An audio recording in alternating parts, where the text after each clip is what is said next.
Yo, hello guys and welcome back again to another WordPress tutorial. In this video I will show you how you can actually add the Java query into your WordPress website. So first of all, please make sure that you have opened your dashboard by going to wordpress.com/wp-admin.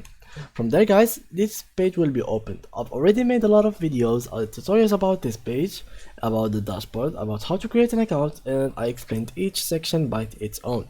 So make sure to watch all of these videos before you get into this video again. And for those who are ready to watch this video, you are good to go. So now this page, after you open it, it will be looking something like that: username and email, and here you put the password. So you put the login in, and this page will be open for us. So basically what you'll have to do is go to your WordPress website, and let's open it like that. And from here you can go and click on aspects, or you can go to your, for example, here more tools and developer tools. And also there is the other way, which is going to F12. So that's how we can actually open this page. Here we can see all the elements from your HTML, your console, your sources. Here's the WordPress sources, WP content. Here's the plugins in multiple languages. Here's the JavaScript. You can edit it, you can do whatever you like to it. Here's the library, here's the backbone.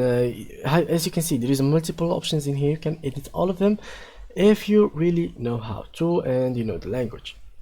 So here is also some other details. There is the network. Here is also other options like the cookie editor, performance insight, recorder, lighthouse, security, and much more, of course. And if you go back in here to appearance and theme editor, and let's close this. Okay, now from here you can see all of these PHP text, the HTML, asset, JavaScript.